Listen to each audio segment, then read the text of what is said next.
Welcome to మెగా9 TV morning paper analysis కార్యక్రమానికి స్వాగతం. ఈరోజు ప్రధాన పత్రికలోని ప్రధాన అంశాలను మనం పరిశీలిద్దాం. ముందుగా మనం ఈరోజు ఆంధ్రజ్యోతి దినపత్రికను తీసుకుందాం. ఆంధ్రజ్యోతి దినపత్రికలోని ప్రధాన అంశాలను కనుక మనసారి పరిశీలించినట్లయితే, మొదటిగా ఆంధ్రజ్యోతి దినపత్రికలో హైలైట్ చేసిన వార్త రోదసిలోకి శుభయాత్ర. రోదసిలో శుభయాత్ర ఇది చాలా భారతదేశ వ్యాప్తంగా అందరికి గర్వించదగ్గ విషయం. ఎందుకంటే 4 దశాబ్దాల తర్వాత ఒక భారతీయుడు వ్యోమగామిలో ప్రవేశించడం ఇదే ఒక మొట్టమొదటి భారతీయుడుగా ఇతనే. ఎందుకంటే రాకేష్ శర్మ తర్వాత 4 దశాబ్దాల తర్వాత ఒక భారతీయుడు వ్యోమగామిలో ప్రవేశించడం ఇదే. ఇది అనేక సార్లు యాక్చువల్గా ఇది ఇప్పటికీ ఒక 6 సార్లు 7 సార్లు వాయిదా పడుతూ వచ్చింది. ఇది అనేక టెక్నికల్ కారణాల వల్ల వాయిదా పడుతూ వచ్చింది. మొన్నటి చివరిసారిగా మే 29న వెళ్లాల్సింది, మళ్ళీ ఇంకొక సాంకేతిక కారణాల వల్ల మళ్ళీ పోస్ట్ పోన్ అయింది. ఎట్టకేలకు నిన్న మధ్యాహ్నం 12:30 ఇది బయలుదేరింది. ఒక 4 వ్యోమగాములతో అమెరికా నుంచి బయలుదేరింది. దీంట్లో మన భారతీయుడు శుభాంశు శుక్లా ఉన్నారు. దీంట్లో దాదాపుగా అతను ఇది సెకండ్కి 7 కిలోమీటర్ల పరిధిలో దూసుకుని వెళ్ళిపోతా ఉంది. నిన్న 12:01 ఇది బయలుదేరింది. ఈరోజు సాయంత్రం 4 గంటల సమయంలో అంతరిక్షంలోకి ప్రవేశించే అక్కడ ల్యాండ్ అవ్వచ్చు. ఏదేమైనప్పటికీ కూడా ఇది భారతదేశ వ్యాప్తంగా గర్వించదగ్గ విషయం. ఎందుకంటే శుభాంశు శుక్లా కూడా బయలుదేరుతూ ఆ భుజాలపైన భారతదేశ జెండా పెట్టుకుని, నేను భారతీయ జెండాతో వెళ్తున్నాను అంటే భారతీయులందరూ నా వెంట ఉన్నారు అనేటువంటి ఒక ఫీలింగ్ తేలుతా ఉన్నాను, కాబట్టి గర్వంగా వెళ్తున్నాను. ఇది కేవలం ఇది మొదటి మెట్టు మాత్రమే, అనేక ప్రయోగాలు చేస్తానంటూ శుభాంశు శుక్లా ఒక మెసేజ్ ఇచ్చి బయలుదేరాడు. 12:01 సెకండ్కి 7 కిలోమీటర్ల వేగంతో దూసుకుని వెళ్ళింది. దీనికి సంబంధించినటువంటి ఏదైతే స్పేస్ ఎక్స్ ఉన్నటువంటి ఏదైతే ఇది బయలుదేరింది, దాదాపుగా ఇది ఈ రోజు సాయంత్రం 4:30 ISS లో డాకింగ్ అయింది. రాకేష్ శర్మతో పాటు తర్వాత 41 సంవత్సరాల తర్వాతనే 14 రోజుల పాటు అక్కడ పలు ప్రయోగాలు చేసింది సిద్ధం. మొత్తం మీద అక్కడ ప్రయాణం మాత్రం 14 రోజులు ఫిక్స్ అయ్యారు. వీళ్ళు అనుకున్నట్టుగా అన్ని దేవుడి దయ సక్సెస్ అయితే మొత్తం 14 రోజుల పాటు అక్కడే ఉండి దానికి సంబంధించిన ఏదైతే వెళ్ళారో దాని నిమిత్తమైన ప్రయోగాలన్నీ కూడా సక్సెస్ చేసుకుని వస్తారు. ఈ విధంగా నేను ఒకసారిగా అంతరిక్షంలో ప్రవేశించేటప్పటికి భారతదేశ వ్యాప్తంగా అందరూ అనేకమైనటువంటి సాంకేతిక మాధ్యమాలు కానివ్వండి, సోషల్ మాధ్యమాలు కానివ్వండి, అందరూ కూడా చాలా ఆతృత ఎదురు చూస్తూ దాన్ని ప్రసారం చేసి, ఎందుకంటే ఇది భారతదేశ వ్యాప్తంగా చాలా గర్వించదగ్గ విషయం. మన భారతీయుడు 4 వ్యోమగాములతో పాటు కలిసి శుభాంశు శుక్లా వెళ్ళటం అనేది భారతదేశానికి గర్వకారణం. ఈ వార్తను హైలైట్ చేస్తూ ఆంధ్రజ్యోతి దినపత్రిక తీసుకుంది. అదేవిధంగా, నా దేశవాసులారా నమస్కారం. 41 సంవత్సరాల తర్వాత మనం రోదసిలోకి మళ్ళీ చేరుకున్నాం. ఇదో గొప్ప ప్రయాణం. ప్రస్తుతం మేము సెకనుకు 7.5 కిలోమీటర్ల వేగంతో భూమి చుట్టూ తిరుగుతున్నాం. నా భుజాలపై భారత త్రివర్ణ పతాకం ఉంది. అది నేను ఇక్కడ మీ అందరితోనూ ఉన్నానని చెబుతుంది. ISS దిశగా ఇది నా ప్రయాణానికి ప్రారంభం మాత్రమే కాదు, భారతదేశం మానవహిత రోదసి యాత్రకు నాంది కూడా. ఇది ఈ మాటలు చెప్పి శుభాంశు శుక్లా బయలుదేరినటువంటి విషయాన్ని ఆంధ్రజ్యోతి దినపత్రిక తీసుకుంది. అంతర్జాతీయ అంతరిక్ష కేంద్రానికి బయలుదేరిన శుభాంశు శుక్లా ప్రారంభమైన యాక్సియం 4 మిషన్ తొలి అంకం సక్సెస్. ఇది విషయాన్ని తీసుకుంది. తర్వాత ప్రధానమైనటువంటి వార్త ఆంధ్రజ్యోతి పత్రిక తీసుకుంది. 90 రోజుల్లో స్థానికం ముగించాలి. ఇది ఈ వార్తని హైలైట్ చేసింది ఆంధ్రజ్యోతి పత్రిక. యాక్చువల్గా హైలైట్ చేయాల్సినటువంటి వార్తే. ఎందుకంటే ఇప్పటికీ రేవంత్ రెడ్డి సర్కార్ ఏర్పడిన తర్వాత దాదాపుగా అనేక సార్లు వాయిదా పడుతూ వచ్చింది ఈ స్థానిక సంబంధించినటువంటి ఎన్నికలు. యాక్చువల్గా ఇది గత సంవత్సరమే జనవరి, ఆ సమయంలో 2014 జనవరిలోనే జరగాల్సిన ఎన్నికలు ఇవి, స్థానిక సంస్థల ఎన్నికలు. ఎందుకంటే దాదాపు ఇప్పటికి 14 నెలలు గడుస్తుంది. పదవి కాలం ఏదైతే సర్పంచ్ల పదవి కాలం అయిపోయిన తర్వాత వెంటనే 30 రోజుల్లాగా జరగాల్సిన ఎన్నికలు ఇవి. మహా ఆలస్యం అయితే 90 రోజుల్లోపు జరగాలి ఈ ఎన్నికలు. కానీ అనేక కారణాల వల్ల రేవంత్ రెడ్డి సర్కార్ దీన్ని వాయిదా వేస్తూ వచ్చింది స్థానిక సంస్థల ఎన్నికలు. ప్రధానమైన దీనిలో కారణాలు బీసీ రిజర్వేషన్ అంటూ కొంత కాలయాపన జరిగింది. తర్వాత కులగణన సర్వే అంటూ కొంత కాలయాపన జరిగింది. ఈ విధంగా అనేక కారణాలతో స్థానిక సంస్థల ఎన్నికలు అనేక సార్లు వాయిదా పడుతూ వచ్చింది. ఈ విషయంలో మాత్రం చివరికి అనేక సార్లు మనం ఈ మధ్య కాలంలో గత 2 నెలల నుంచి వింటూ ఉంటే ప్రతి క్యాబినెట్ మీటింగ్ లో కూడా స్థానిక సంస్థల గురించి ఈ రోజు ఒక వార్త రావచ్చు, స్థానిక సంస్థల గురించి ఈ రోజు ఒక నిర్ణయం తీసుకోవచ్చు. లేకపోతే ఈ జూన్లోనే స్థానిక సంస్థల ఎన్నికలు జరిగే అవకాశం ఉంది. జూన్లో నోటిఫికేషన్, జూలైలో ఎన్నికలు రావచ్చు, మళ్ళీ తర్వాత జూలై రాగానే జూలైలో రావచ్చు ఆగస్టులో ఎన్నికలు. ఈ విధంగా ప్రతిసారి క్యాబినెట్ మీటింగ్ జరిగినప్పుడల్లా సాయంత్రం దాకా అదొక ఉత్కంఠమైనటువంటి వార్తలాగా జరుగుతూ ఉన్నది. కేబినెట్ లో పలు అంశాల మీద చర్చిస్తూ ఇది కూడా స్థానిక సంస్థల ఎన్నికల గురించి పర్టికులర్ గా ఇది ఈ రోజు వెలువడేటువంటి అవకాశం ఉంది అన్నటువంటి వార్త ప్రతిసారి కేబినెట్ మీటింగ్ జరుగుతూ ఉన్నది, అది వాయిదా పడుతూ ఉంది. చివరికి మంత్రివర్గ విస్తరణ కూడా ఇదే విధంగా ఎన్నో దఫాలుగా వాయిదా పడుతూ వచ్చినట్టు ఎట్టకేలకు 3 మంత్రులు ప్రకటించారు. ఆ తర్వాత కూడా ఇక మంత్రివర్గం అయిపోయింది, ఇక నెక్స్ట్ స్థానిక సంస్థల ఎన్నికలే అంటూ చెప్పుకుంటూ వచ్చారు. దానికి తగ్గట్టు ఇటు మంత్రులు కానివ్వండి, ఇటు రేవంత్ రెడ్డి కానివ్వండి, ఈ కేబినెట్ మొత్తం కూడా స్థానిక సంస్థల ఎన్నికలకు సిద్ధం కాండి అని ఒకటి. తర్వాత స్థానిక సంస్థల ఎన్నికలు అయిన తర్వాత, ఎందుకంటే 3 మంత్రులే ప్రకటించారు, ఇంకా కేబినెట్ లో 3 బెర్త్ ఖాళీగా ఉంది. ఆ 3 బెర్త్ ఖాళీ కావాలంటే ఈ స్థానిక సంస్థల ఎన్నికలకు సంబంధించినటువంటి అయిన తర్వాత ప్రకటిస్తాము. ఈ స్థానిక సంస్థల ఎన్నికల్లో ఎవరైతే వాళ్ళ జిల్లాల్లో వాళ్ళ నియోజకవర్గాల్లో బాగా కష్టపడి ఏదైతే కాంగ్రెస్ సంబంధించినటువంటి ఫలితాలు బాగా తీసుకొస్తారో దాని మీద కొంత ఆధారపడి ఉందని ఒక్కోసారి లేదు, ఆల్రెడీ డిసైడ్ అయిపోయింది, సామాజిక వర్గాల వారిగా 3 ఎవరైనా డిసైడ్ అయిపోయింది, అందులో ప్రకటిస్తాను ఒకసారి. దానికి దీనికి లింక్ పెడుతూ కూడా కొన్నాళ్ళు అలా కాలాపన చేశారు స్థానిక సంస్థల ఎన్నికలకు సంబంధించి రేవంత్ రెడ్డి సర్కారు. తర్వాత ఢిల్లీ వెళ్ళటం, అనేక సార్లు ఢిల్లీ వెళ్ళటం, దీని గురించి ఒక వెలువడిద్ది అంటాం, ఎలా జరుగుతుంది. కానీ ఎక్కడ కూడా ఒక రాజ్యాంగబద్ధంగా సర్పంచ్ పదవి కాలం అయిపోయిన తర్వాత ఇన్ని నెలల్లో పెట్టాలి, లేదు ఇన్ని రోజుల్లో పెట్టాలి అనేటువంటి ఎక్కడ కూడా రాజ్యాంగబద్ధంగా ఫాలో అవ్వలేదు రేవంత్ రెడ్డి సర్కార్. దాదాపు 14 నెలలు అయింది. ఎంతో మంది ఆశావాహులు, పార్టీ కోసం కష్టపడ్డ వాళ్ళు ఈ స్థానిక సంస్థల ఎన్నికల మీద ఎన్నో ఆశలు పెట్టుకున్నారు. ఎందుకంటే కాలం గడిచే కొద్దీ ఎప్పుడైనా సరే రేవంత్ రెడ్డి సర్కార్ అనే కాదు, ఏదైనా ప్రభుత్వం అధికారంలోకి వచ్చిన తర్వాత ఆ కొత్తలోనే ఏ ఎన్నికలు జరిగినా దానికి సంబంధించిన ఫలితాలు కూడా అధికార పార్టీకి అనుకూలంగా ఉంటాయి. కాలం గడిచే కొద్దీ అలా కాలం వెళ్లే కొద్దీ ఏమైందంటే ఎక్కడో ఎంత బాగా పరిపాలించినప్పుడు ఎక్కడో కొంత వ్యతిరేకత ఉన్నది ఆ అధికార పార్టీ మీద. అది కామన్, సహజం. ఎందుకంటే ఆ అధికార పార్టీ మీద ప్రజలతో ఉన్నటువంటి కొంత వ్యతిరేకత కూడగొట్టుకుంటే అధికార పార్టీలు అప్పటి వరకు వేచి ఉన్నటువంటి కొంతమంది ఆశావాహులు ఉంటారు. తెలియకుండానే ఒక వర్గపోరు తయారైపోయింది. ఆ వర్గపోరులో భాగంగా పార్టీకి నష్టం వాటినటువంటి ప్రమాదం ఉంది. ఇలా అనేక రకాలుగా తీసుకున్నప్పుడు కూడా స్థానిక సంస్థల ఎన్నికలకు వచ్చేటప్పటికి అధికార పార్టీ ఎప్పుడైతే పార్టీ అధికారంలోకి వచ్చిందో ఎప్పుడైతే రాజ్యాంగబద్ధంగా పదవీ కాలం అయిపోతుందో వెంటనే ఆ ఎన్నికలు జరిపితేనే అధికార పార్టీకి సంబంధించిన పార్టీ ఎక్కువగా శాతం గెలిచేటువంటి అవకాశం ఉంది. కానీ ఇన్ని నెలల తర్వాత అనేటప్పటికీ అనేకమైనటువంటి కారణాలతో పార్టీకి నష్టం వాటిల్లేటువంటి ప్రమాదం ఉంది. కాబట్టి ఈ స్థానిక సంస్థలు వెళ్ళటానికి కూడా రేవంత్ రెడ్డి సర్కారు కొంచెం వెనకాడటానికి కూడా అనేక కారణాలు ఉన్నాయి.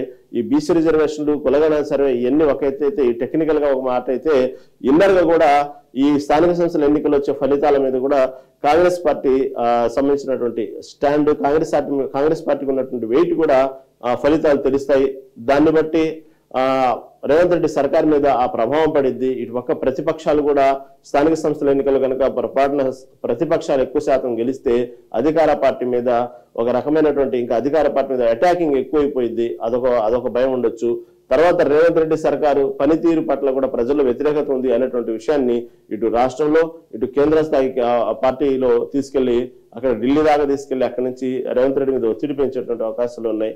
కాబట్టి తర్వాత ఒక్కసారి తీరా చిలికి గాలి అని అయితే రేవంత్ రెడ్డి సీటుకి ఎసిరి పెట్టేటువంటి అవకాశం కూడా రావచ్చు. ఎందుకంటే ఏదైనా సరే ప్రజాస్వామ్యంలో ప్రజల అభిష్టం మేరకే పార్టీలో పదవుల్లో ఉంటారు. కాబట్టి కేవలం ఎక్కడైనా భారీ స్థాయిలో గనక పార్టీ పట్ల వ్యతిరేకత ఉండి స్థానిక సంస్థల ఎన్నికల్లో గనక ఇలాంటి పొరపాట్లు జరిగితే మాత్రం చివరికి సీటు కూడా ఎసురు వచ్చే అవకాశం ఉంది. చెప్పలేము. అలాంటి పరిస్థితులు రాకూడదు అనడానికి ఆశ్చర్యం పెద్దగా ఏం లేదు. అదేవిధంగా ఇక్కడ ఉన్నటువంటి కాంగ్రెస్ పార్టీలో ఉన్నటువంటి వర్గపోరు వల్ల కూడా కొంతమంది పార్టీకి నష్టం వాటిల్లో పర్వాలేదు, వాళ్ళ ఈగో సాటిస్ఫై చేసుకోవడం కోసం కొంతమంది పార్టీకి నష్టం చేరేటువంటి అవకాశం చేస్తారు కొంతమంది నాయకులు. ఆల్రెడీ ఇప్పటికే కొంతమంది ఎవరైతే రెండో స్థాయి రకమైన నాయకులు అయితే ఎవరున్నారో, ఎవరైతే ఒక స్థాయి నాయకులు పార్టీ పట్ల విధేయతగా పనిచేస్తున్న వాళ్ళు కానివ్వండి, పార్టీలో కష్టపడ్డ వాళ్ళు కానివ్వండి, ఎక్కడో కొంత అసహనానికి గురవుతున్నారు. పార్టీలో సముచిత స్థానం లేదు, కనీసం మా మాట చెప్తే వినేవాళ్ళు లేరు, మాకు ఆ హోదా పరపతి లేదు, ఎంతో కష్టపడ్డాం అనేటువంటి విషయాలు ఇప్పటికే కింద స్థాయి క్యాడర్లో ఇప్పటికీ వినబడతా ఉంది కాంగ్రెస్ పార్టీలో. అదేవిధంగా కొంతమంది ఎమ్మెల్యేలు, కొంతమంది మంత్రి పదవులు ఆశించి భంగపడ్డ వాళ్ళు కూడా పార్టీ కోసం కష్టపడేంత మాకు అవసరం లేదు, మమ్మల్ని పార్టీ గుర్తించలేదు, కాబట్టి మాకేంది స్థానిక సంస్థల ఎన్నికల్లో కష్టపడాల్సిన అవసరం ఉంది అన్నటువంటి ఒక రకమైనటువంటి వర్గం ఒక రకం జరుగుతుంది. ఆల్రెడీ మంత్రివర్గం ప్రకటించిన వాళ్ళ మీద వాళ్ళ జిల్లాలో ఉన్నటువంటి సీనియర్స్ మంత్రివర్గం ప్రకటించిన తర్వాత మంత్రుల మీద ఉన్నటువంటి కోపంతో ఈ మంత్రి సంబంధించినటువంటి నియోజకవర్గాల్లో భారీ స్థాయిలో స్థానిక సంస్థల ఎన్నికల్లో భారీగా నష్టం వాటిల్లింది అని తెలియజేయడం కోసం వాళ్ళు కుట్రలు పన్నటువంటి అవకాశం ఉంది. ఇలా ఎవరికోళ్ళు ఆల్రెడీ వ్యూహాలు తయారు చేస్తున్నారు. కొందరైతే బహిరంగంగానే కొన్ని జిల్లాల్లో ప్రకటిస్తున్నారు. సరే ఇన్ని రోజుల నుంచి అంటే అధికారంలో వచ్చే వరకు మమ్మల్ని వాడుకున్నారు, లేకపోతే అధికారంలో వచ్చే వరకు మాకు సంబంధించినటువంటి ఒక బలంగా మమ్మల్ని తీసుకొని మమ్మల్ని ఒక ఫాలో అయ్యారు. తర్వాత ఎప్పుడైతే అధికారంలోకి వచ్చిన తర్వాత బీఆర్ఎస్ నుంచి ఇన్నాళ్ళు మేము బీఆర్ఎస్ పార్టీతో పొట్లాడి ఎన్నో కేసులు పెట్టించుకొని మేము జీవితాలే నాశనం చేసుకున్నాము. తర్వాత ఎప్పుడైతే అధికారంలోకి వచ్చారో చివరికి మా మీద కేసులు పెట్టి మీకోసం పోరాడినందుకు వాళ్ళని పార్టీలో చేర్చుకొని వాళ్ళకు కావాల్సినటువంటి పదవులు ఇస్తూ మా ముందే వాళ్ళు అప్పుడు పెత్తనం చలాయించుకున్నారు. ఇప్పుడు కాంగ్రెస్ పార్టీ అధికారంలోకి వచ్చిన తర్వాత కూడా మా ముందు వాళ్ళు పెత్తనం చలాయించుకుంటున్నారు. మాకు ఎక్కడ మమ్మల్ని పట్టించుకున్న దాఖలా లేవు. మాకు ఆ పరువు ప్రతిష్ట లేకుండా చేశారు, మాకు చాలా డ్యామేజ్ చేశారు. కాబట్టి ఎప్పుడైతే మాకు అవసరం రాకపోయిద్దా, స్థానిక సంస్థల ఎన్నికలు రాకపోతాయా, ఆ టైంలో మేమేంటో చూపిస్తామని బహిరంగంగానే కొన్ని జిల్లాల్లో ప్రకటిస్తున్నారు కాంగ్రెస్ కార్యకర్తలు. ఇలా ఈ పార్టీకి కేవలం కాంగ్రెస్ పార్టీకే నేను కార్నర్ చేసి చెప్పట్లేదు. కాంగ్రెస్ పార్టీ ఒక్కదానికే కాదు, మిగతా పార్టీలో కూడా వాళ్ళ తగ్గట్టు స్థానిక సంస్థల ఎన్నికలకు సంబంధించి ఇటు పాజిటివ్ ఉన్నాయి, నెగిటివ్ ఉన్నాయి. ఇటు బీజేపీలో కూడా కొంతమంది వర్గపోరులు ఉన్నారు, సీనియర్ నాయకులు ఉన్నారు. వాళ్ళు ఎప్పుడైతే పార్టీ అధ్యక్ష పదవి కోసం ఒకళ్ళ మీద ఒకళ్ళు పోటీ పడుతూ వాళ్ళు చాప కింద నీరులాగా వాళ్ళు కూడా ఒక వర్గపోరు, వాళ్ళు కూడా నిరుత్సాహత, వాళ్ళు కూడా ఒకటి ఉంది. ఎందుకంటే మొన్న చూసుకుంటే ఎమ్మెల్సీ ఎన్నికలప్పుడు కూడా కొన్ని బయటపడ్డాయి. ఇటు ఒక బీఆర్ఎస్ పార్టీ కూడా బహిరంగంగానే పోటీ చేయకుండా బీజేపీకి సపోర్ట్ చేసింది అనేటువంటి కొన్ని నగ్న సత్యం అవన్నీ కూడా చూసుకుంటే ఇలా ప్రతి పార్టీలో వాళ్ళు వర్గపోరింది. ఇక ఈ యాంగిల్ కాంగ్రెస్ పార్టీ విధానం అయితే బీఆర్ఎస్ పార్టీకి వచ్చేటప్పటికి వాళ్ళు ఇప్పటికీ ప్రజాక్షేత్రంలో గట్టిగా నిలబడ్డారు, ప్రజాక్షేత్రంలో బీఆర్ఎస్ పార్టీకి ఇంకా ఆదరణ తగ్గలేదు అనేటువంటి విషయాన్ని ప్రూవ్ చేసుకోవడంలో ఇప్పుడు వాళ్ళకి స్థానిక సంస్థల ఎన్నికలు చాలా ఇంపార్టెంట్. ఎందుకంటే స్థానిక సంస్థల గ్రామ స్థాయి, వార్డు స్థాయి నుంచి ఎంపీటీసీ, జెడ్పీటీసీ ఎన్నికల వరకు బలంగా ఉంటేనే పార్టీ బలంగా ఉన్నట్టు.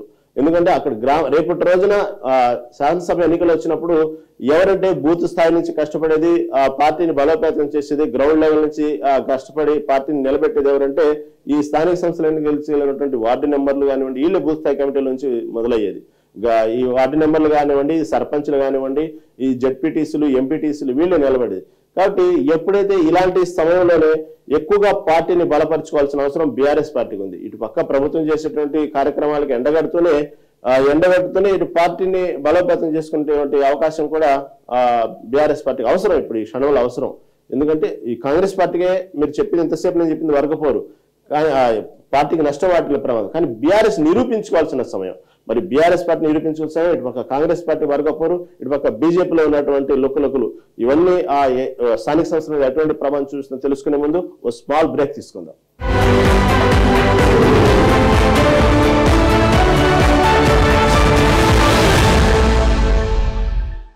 Welcome back.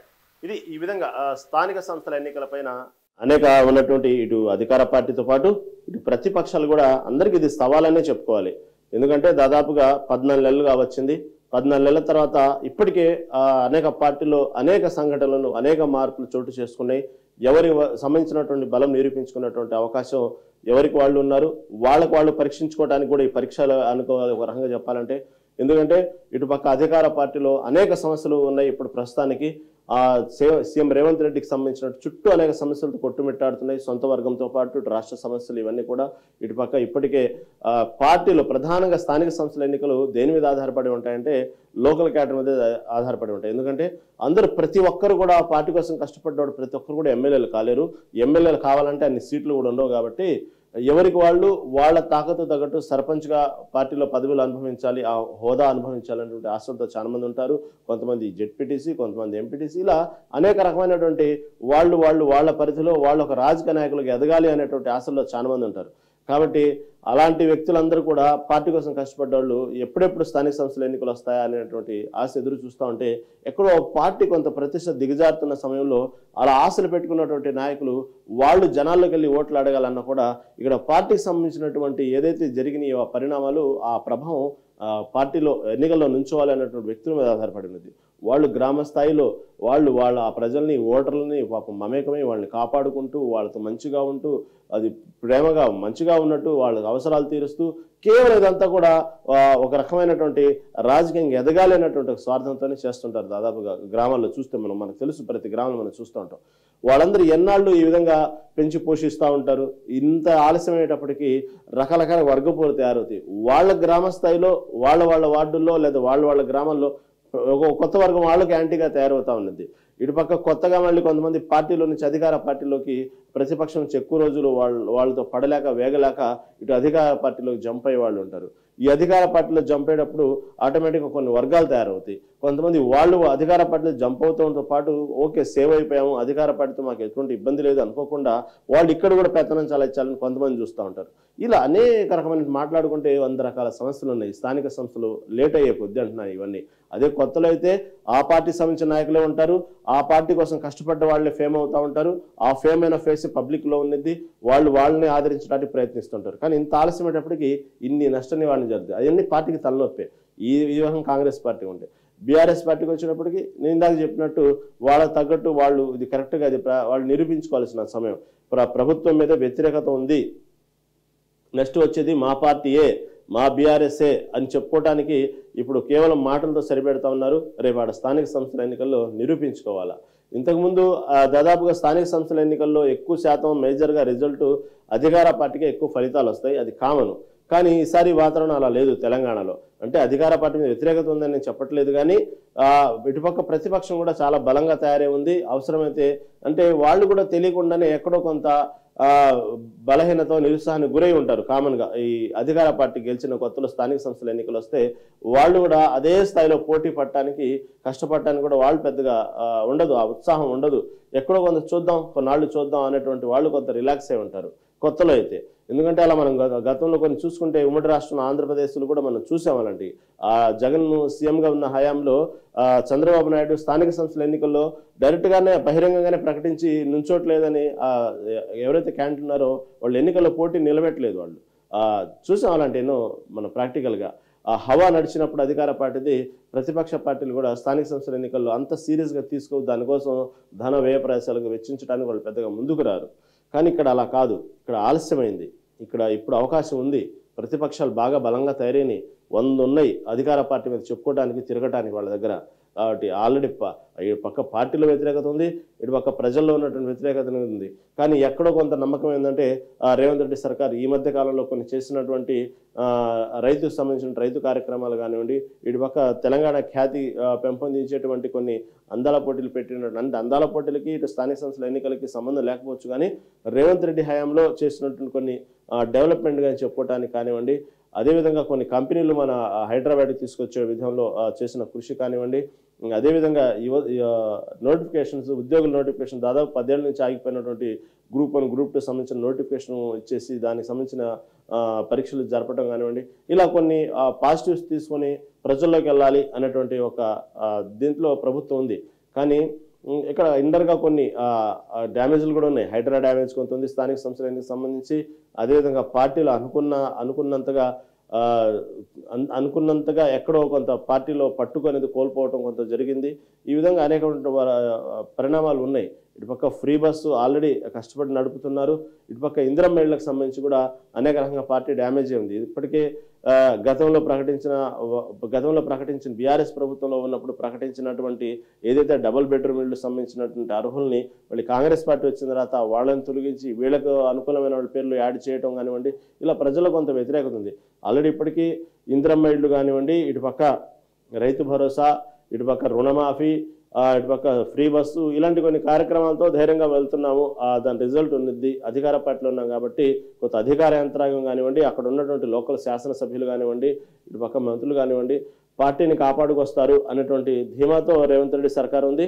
ఎంత ధీమాతో ఉన్నారో అంత నష్టం చేస్తారనేటువంటి కొంత ఎక్కడో ఇన్సెక్యూర్ కూడా ఉంది రేవంత్ రెడ్డికి. కాబట్టి వీళ్ళ పరిస్థితి, బీఆర్ఎస్ పరిస్థితి వచ్చేటప్పటికి మనం ఇందాక అనుకున్నట్టుగానే వాళ్ళకి ఇది ఒక మంచి అవకాశం స్థానిక సంస్థల ఎన్నికల గురించి వాడుకోవటానికి.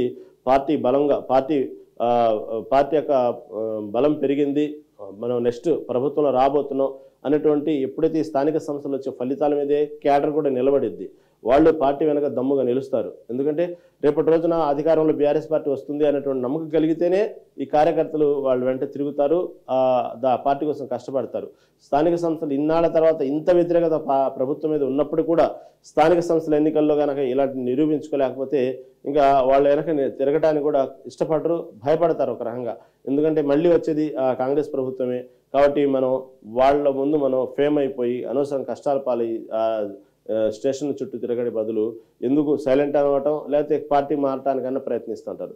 కాబట్టి అస్సలు ఒక రకంగా చెప్పాలంటే ఒక నిజమైన పరీక్ష స్థానిక సంస్థల ఎన్నికలకు ఒక రకంగా చెప్పాలంటే ప్రతిపక్ష పార్టీలకే ఉంది. ఇటుపక్క బీజేపీ దాదాపుగా బీజేపీ పార్టీ చాలా బలంగా తయారైంది గత ఎన్నికలలో, శాసనసభ ఎన్నికలలో.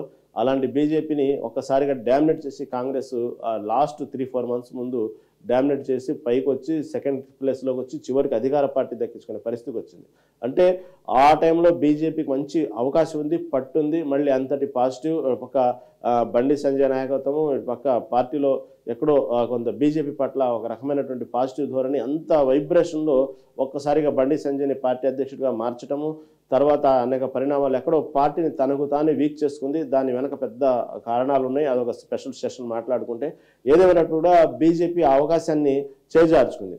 ఇప్పుడు ఈ స్థానిక సంస్థల ఎన్నికల్లో కనుక బీజేపీ కొంచెం గట్టిగా పట్టుంటే, ఈ గ్రేటర్ పరిధిలో గ్రామ స్థాయిలో మంచి పట్టుంటే, ఆ సమయంలో బీజేపీకి ఇక్కడ కేవలం గ్రేటర్ పరిధిలోనే కాదు గ్రామాల్లో రూరల్ ఏరియాలో కూడా బీజేపీ పట్టుంది అనేటువంటి నిరూపించుకుంటే భవిష్యత్తులో కొంచెం అటు ఇటుగా తటస్థంగా ఆలోచించే వాళ్ళు బీజేపీ వైపు మొగ్గు చూపుతారు.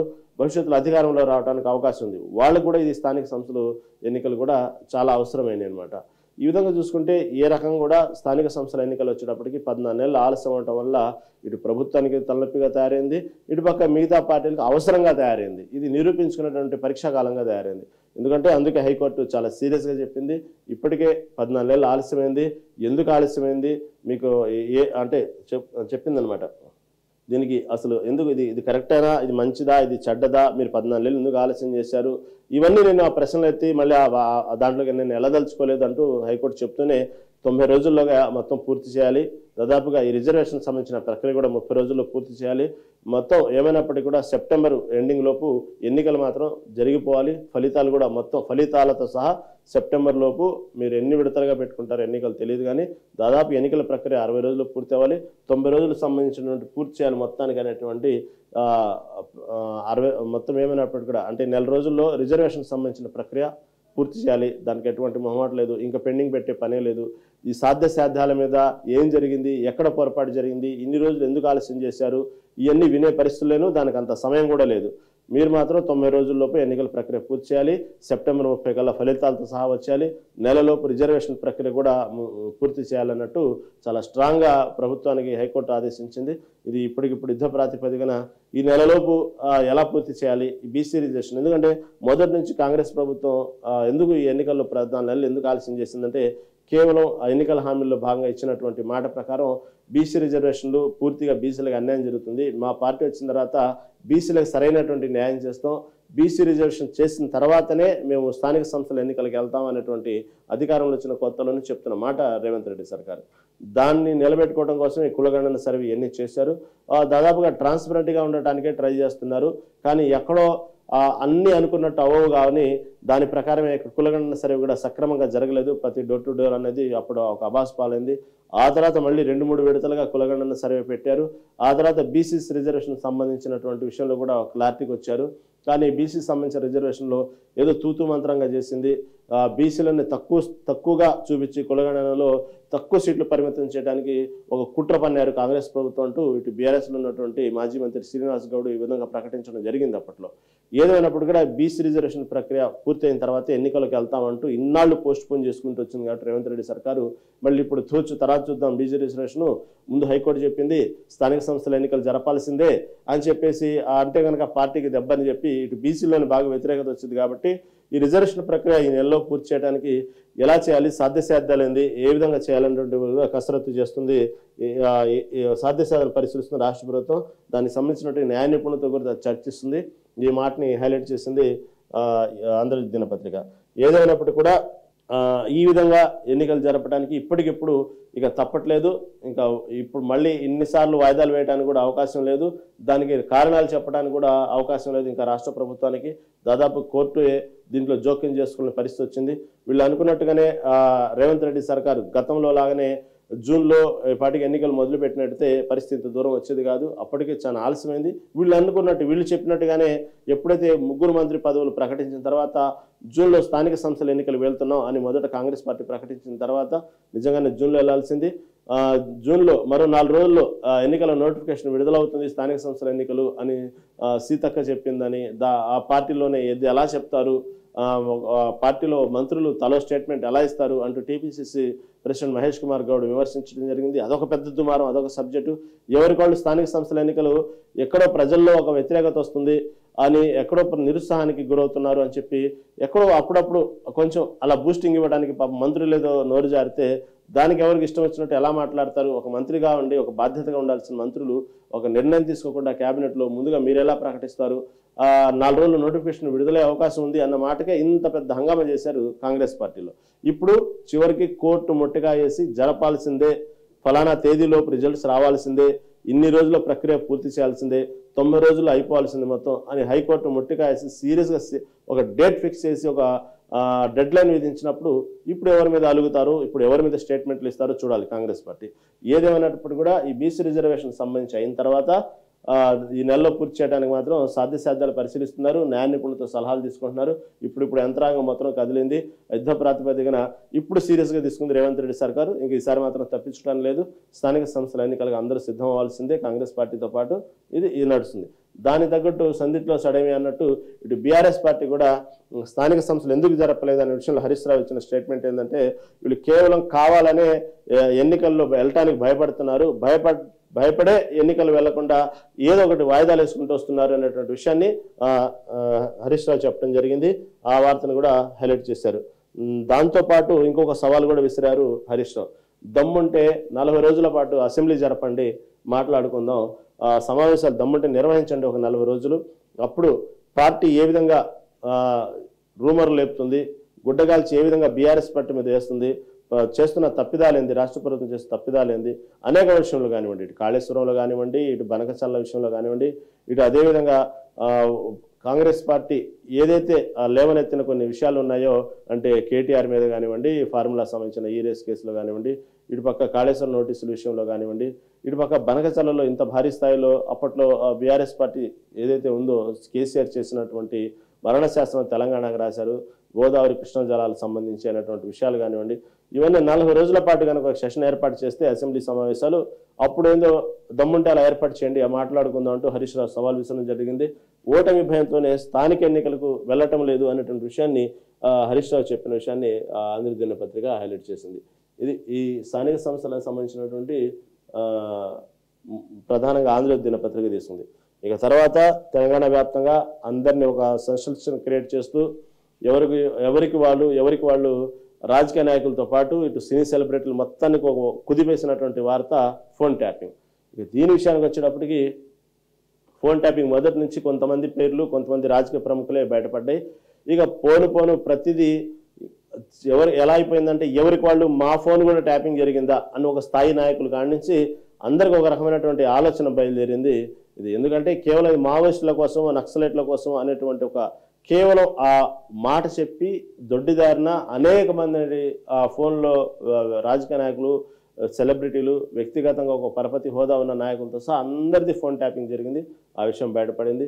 ఎవరైతే ఫోన్ ట్యాపింగ్ వీళ్ళు గురవ్వలేదు, వీళ్ళు గురయ్యారనుకోవడానికి లేదు. అధికార పార్టీలో ఉన్న వాళ్ళు ఫోన్ ట్యాపింగ్ అప్పట్లో ఆ లోకల్ వాళ్ళ సమస్య నాయకులు ఫోన్ ట్యాపింగ్ లేని, ప్రతిపక్షంలో ఉన్న కాంగ్రెస్ పార్టీ, బీజేపీ అప్పట్లో వాళ్ళ ఫోన్ ట్యాపింగ్ లేని, సినీ సెలబ్రిటీలు అయినాయి.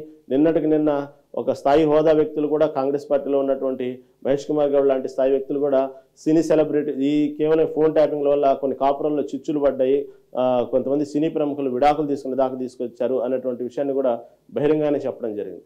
ఇలా అనేక మంది వ్యక్తిగత జీవితాల్లో ఈ ఫోన్ ట్యాపింగ్ దూరిందని చెప్పుకోవాలి. ఈ ఫోన్ ట్యాపింగ్ కేవలం ఇది ఒక ఆయుధంలా తీసుకొని ఎంతోమంది జీవితాలతో ఏసీ ప్రభాకర్, ప్రణీత్ ఆడుకున్నారు అన్నటువంటి విషయాన్ని కూడా ఆంధ్ర దినపత్రిక హైలైట్ చేసింది. ఎందుకంటే ఈటెల రాజేందర్ నిన్న వాంగ్మూలం ఇవ్వడానికి వెళ్ళారు. ఈటెల రాజేందర్తో పాటు ఈటల రాజేందర్ కొడుకు, ఈటల రాజేందర్ ఇంట్లో వాచ్మెన్, ఈటల రాజేందర్ డ్రైవరు, ఇలా పనిచేసే పని మనుషులు కేవలం ఈటల రాజేందర్ కాదు, అనేక మంది ఇళ్లలో పనిచేసేటువంటి డ్రైవర్లు, చివరికి వాళ్ళ ఇంట్లో పని మనుషుల ఫోన్లు కూడా ట్యాపింగ్ అయినాయి. తర్వాత వాళ్ళతో పాటు వాళ్ళ సన్నిహితులు అంటే ఫ్రెండ్స్ కానీ ఎవరన్నా, సపోజ్ ఒక మంత్రి, ఒక ఎమ్మెల్యే ఫోన్ ట్యాపింగ్ చేయాలి, వాళ్ళ డ్రైవర్ ఫోన్ ట్యాపింగ్ చేశారు, లేదా వాళ్ళ ఇంట్లో పనిచేసే పని మనిషి ఫోన్ ట్యాపింగ్ చేశారు. తర్వాత డ్రైవరు ఫ్రెండ్స్ సహజంగా షేర్ చేసుకుంటుంటారు, ఇళ్లలో ఇది జరుగుతున్నాయి లేకపోతే ఇది అనేటువంటి కామన్. మనం అనుకుంటాం కానీ మన ఇంట్లో వార్తలు అన్నట్టు ఆ స్థాయి వ్యక్తుల యొక్క విషయాలన్నీ బయటకు ఎలా పొక్కుతాయంటే ఆ ఇంట్లో పనిచేసే పని మనుషులు, ఆ డ్రైవర్లో వాళ్ళు ఉన్నటువంటి వాళ్ళ ఇళ్ళు ఉన్నటువంటి కొంత రకమైనటువంటి ఒక సెక్షన్ ద్వారానే బయటకు వస్తూ ఉంటాయి వార్తలు. అవన్నీ మనం సహజంగా అనుకుంటా ఉంటాం. అది నిజంగానే ఫోన్ ట్యాపింగ్ ద్వారా తెలుసుకోవాలనే ప్రయత్నాలు జరగటం, డ్రైవర్ సన్నిహితులు, డ్రైవర్ ఫోన్లు, ఇంట్లో పని మనుషుల ఫోన్లు, ఇవన్నీ కూడా ట్యాపింగ్ అయినాయి. ఈ విషయాలు తెలిసి అవాక్ అయిపోతున్నారు. నేను ఈటల రాజేందర్ కూడా ఇలాగే పిలిచి ఈ విధంగా మీ ఫోన్ ట్యాపింగ్ అయిందని చెప్పి పిలిచి వాంగ్మూలం తీసుకోవడం జరిగింది. ఆ సమయంలో ఈటల రాజేందర్ భారీగానే స్టేట్మెంట్లు ఇవ్వడం జరిగింది. వింటానే ఉన్నాం.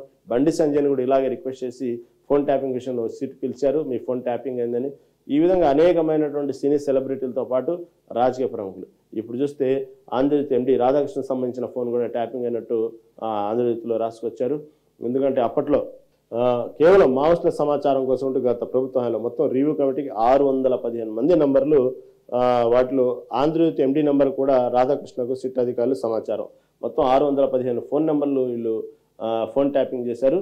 దాంట్లో రాధాకృష్ణ సంబంధించినటువంటి ఆంధ్రజ్యోతి ఎండి రాధాకృష్ణ సంబంధించినటువంటి ఫోన్ కూడా ట్యాపింగ్ అయింది. ఆయనకు పిలిచి వాంగ్మూలం ఇవ్వండి, మీ ఫోన్ ట్యాపింగ్ అయిందని పిలవటం జరిగింది సిట్ అధికారులు. పెన్ డ్రైవ్లో ఫోన్ ట్యాపింగ్ సంభాషణలు నాటి ప్రభుత్వంలోని పెద్దలకు అందజేత ఏదైతే మాట్లాడుకున్నారో మొత్తం దానికి సంబంధించినటువంటి ఫోన్ ట్యాపింగ్ చేసి ఫలానా అధికారో లేకపోతే ఫలానా రాజకీయ నాయకుడు, ఫలానా మంత్రి ఫోన్ ట్యాపింగ్ చేయడం, అది మొత్తం పెన్ డ్రైవ్లో రికార్డ్ చేయడం, ఆ పెన్ డ్రైవ్ని సంబంధించినట్టు ఎవరైతే పెద్దలు ఉన్నారో, ఎవరైతే అప్పట్లో ప్రభుత్వంలో పెద్దలు ఉన్నారో వాళ్ళకి అందజేయటం. ఈ విధంగా వాళ్ళని టార్గెట్ చేయటం, వాళ్ళ సంభాషణలు బయటికి వెళ్ళగానే ఎవరెవరితో మాట్లాడారు ఏంది అంటే పక్కాగా మనం ఏదో ఒక రామ్ చరణ్ మూవీలో కనుక మనం చూసాం, ఒక చిన్న క్యాప్సిల్ పెడతారు బాడీలో ఒక క్యాప్సిల్ పెట్టి అతను ఎవరెవరితో మాట్లాడుతున్నారు, అతను పోలీస్ శాఖకు సంబంధించి ఎవరెవరితో ఇన్ఫర్మేషన్ తీసుకుని మొత్తం విలన్ పాత్ర పోషించిన అరవింద్ స్వామి మొత్తం క్యాచ్ చేస్తూ ఉంటాడు. ఆ విధంగా ఆ క్రమంలో రామ్ చరణ్ తన స్నేహితుడిని కూడా పోగొట్టుకుంటాడు, చనిపోతాడు. ఈ విధంగా కొన్ని నష్టాలు జరుగుతుంటాయి. ఎక్కడ ఎలా తెలుస్తున్నాయని బుర్ర బద్దలు చేసుకుంటా ఉంటాడు రామ్ చరణ్ ఆ సినిమాలో. సేమ్ అదే విధంగా ఇక్కడ కూడా ఎక్కడికక్కడ ఎవరెవరితో మాట్లాడుతున్నారు, ఏం జరుగుతున్నాయి, రహస్యాలన్నీ కూడా ఎప్పటికప్పుడు పెన్ డ్రైవ్ రూపంలో ప్రభుత్వాన్ని అందజేస్తున్నాడు. ప్రభుత్వం ఎవరితో మాట్లాడారు, ఏం మాట్లాడుతున్నారు, ఎవరెవరు పార్టీలో జంప్ అవ్వడానికి చూస్తున్నారు, లేదా పార్టీకి ఎవరు నష్టం చేయాలని చూస్తున్నారు, ఎవరు కేంద్రంతో సంబంధాలు పెట్టుకుంటున్నారు, ఇవన్నీ తర్వాత దానికి సంబంధించినటువంటి టార్గెట్ అవుతా ఉంటే ఎవరికి తలనొప్పి వచ్చేది అర్థమయ్యేది కాదు. ఇది ఈ వార్త ఎలా బయటకు వెళ్ళిందని ఇది చూస్తే మొత్తం ఇలాంటివి అనమాట. ఇలా టార్గెటెడ్గా పనిచేశారు. దాన్ని ఏసీవి ప్రభాకర్, పరిణితరావు లాంటి వాళ్ళు మొత్తం కూడా, భుజంగరావు లాంటి వాళ్ళు అందరూ కూడా దీన్ని అనేక కోణాల్లో వాడుకున్నారు.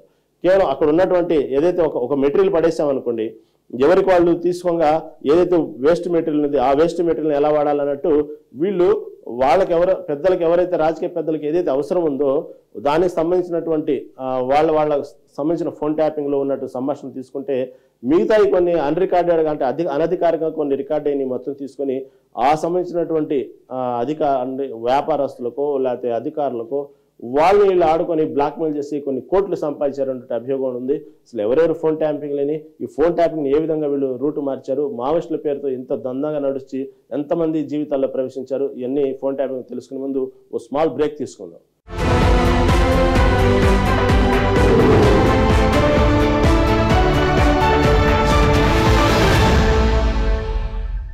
Welcome back.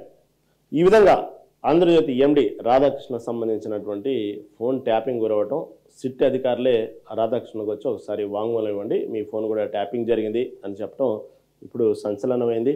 నిన్న ఇదే విధంగా ఈటల రాజేందర్, అదో పక్క కొంతమంది బండి సంజయ్ ఇదే విధంగా సిట్ అధికారులు ఫోన్ చేసి మీ ఫోన్ ట్యాపింగ్ గురించి. ఈ విధంగా చూస్తే రోజుకు ప్రముఖులకు సంబంధించినటువంటి ఫోన్ ట్యాపింగ్ గురినట్లు వార్తలు వస్తున్నాయి. ఇప్పటికీ 650 ఫోన్ ట్యాపింగ్లు గుర్తించారు.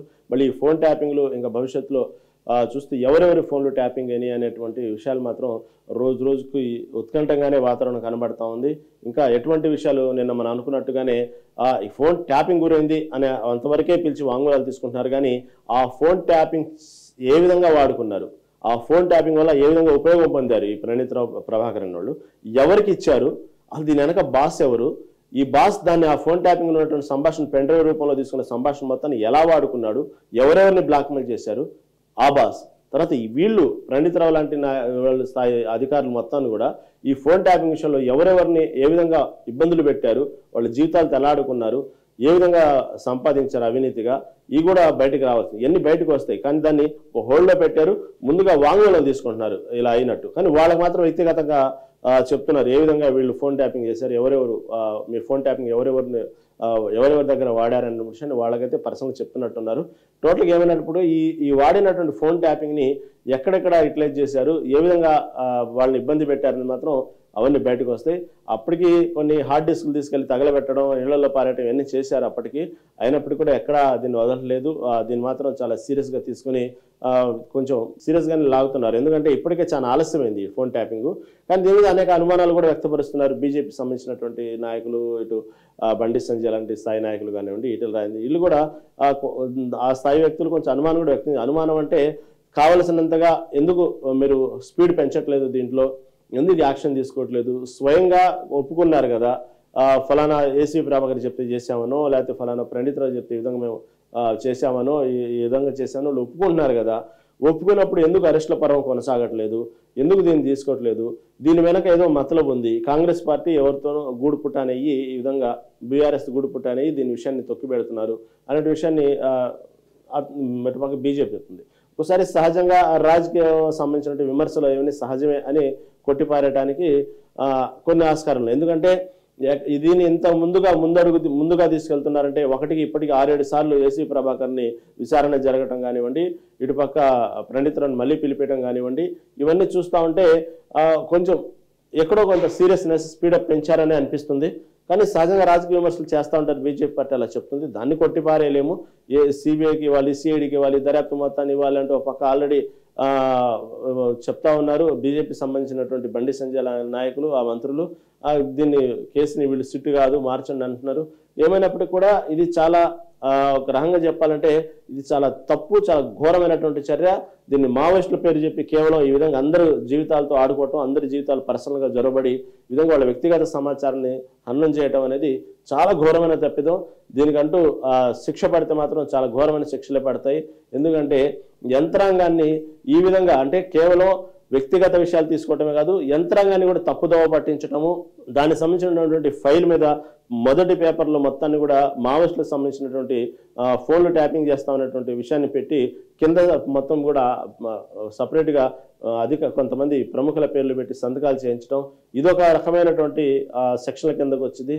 ఇలా అనేక రకాలుగా ఆ స్థాయి వ్యక్తులు ఈ విధంగా ప్రభుత్వ యంత్రాంగాన్ని తప్పుదోవ పట్టించడం, ఇటు పక్క వ్యక్తిగత జీవితాల్లో జ్వరపట్టడం, తర్వాత ఈ ఫోన్ ట్యాపింగ్ తీసుకుని అనేక రకమైన ఒత్తిళ్లు చేసి చాలా మందిని మానసికంగా ఇబ్బంది పెట్టడం, ఈ విధంగా అనేక సెక్షన్లు దీంట్లో ఉన్నాయి. ఇది అంత ఈజీగా పోయే కేసు కాదు ఇది. కాకపోతే దీన్ని అనుకున్నట్టుగా కంప్లీట్ చేస్తే మాత్రం చాలా మంది దీంట్లో అధికారులు దీంట్లో శిక్షలు పడటానికి అవకాశం ఉంది.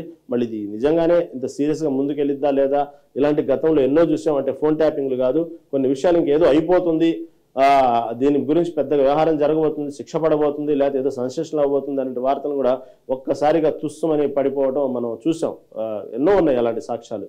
అంటే ఈ కేసు కూడా అలా పడిపోకుండా సీరియస్గా అయితే మాత్రం ఎంతో మంది ప్రముఖులు దాన్ని బారి నుండి కాపాడిన వాళ్ళు అవుతారు. చేసిన తప్పిదాలకు మాత్రం కొంతమంది అధికారులు శిక్ష పడ్డ వాళ్ళు అవుతారు. ఎందుకంటే ముందు ఇలాంటివి జరగకుండా ఉంటాయి. ఎందుకంటే ఎవరు ఫోన్ మాట్లాడాలన్నా ఎక్కడ ట్యాపింగ్ అవుతుంది అనేటువంటి ఒక భయంకరమైన వాతావరణం. అంటే మనలాంటి సామాన్యులకు పెద్ద ఇబ్బంది ఉండదు, కానీ కొంతమంది ప్రముఖులు, కొంతమంది రాజకీయవేత్తలకు మాత్రం ఇది ఒక పెద్ద తలనొప్పి ఫోన్ ట్యాపింగ్ అనేది. కాబట్టి ఈ ఫోన్ ట్యాపింగ్ విషయంలో మాత్రం ప్రస్తుతానికి వీళ్ళ పేర్లు బయటకు వచ్చినాయి. ఇంకా ముందు ఎవరెవరి పేర్లు బయటకు వస్తాయి, ఎలాంటి ప్రముఖుల పేర్లు బయటకు వస్తాయి, బయటకు రావడం ద్వారా సంగతి ఆ ఫోన్ ట్యాపింగ్ వల్ల ఎంత నష్టం జరిగింది, వాళ్ళకి ఇంక ఏ నష్టం చేయబోతున్నారు, అలాంటి విషయాలు కూడా బయటకు వస్తాయి. కాబట్టి ఏదేమైనప్పుడు దీని వెనక ఎవరున్నారు ఫోన్ ట్యాపింగ్, వీళ్ళందరూ అధికారుల పేర్లే బయటకు వస్తున్నాయి. కానీ వీళ్ళకి అటువంటి అవకాశాన్ని, అటువంటి హుకుం జారీ చేస్తున్న వాళ్ళు ఎవరు అనేది మాత్రం బయటికి రావాలి. బయటకు వచ్చినప్పుడు ఇంకా కొంచెం సెన్సేషనల్గానే ఉండిద్ది వ్యవహారం మొత్తం. ఏమైనప్పుడు కూడా ఇది అధికార దుర్వినియోగం కిందకి వచ్చింది. కాబట్టి దీన్ని సిట్ అధికారులు చాలా సీరియస్గా తీసుకున్నారు. ఇది ఈనాటి ప్రధాన పత్రికలోని ప్రధాన అంశాలు. చూస్తూనే ఉండండి మెగా 9 టీవీ.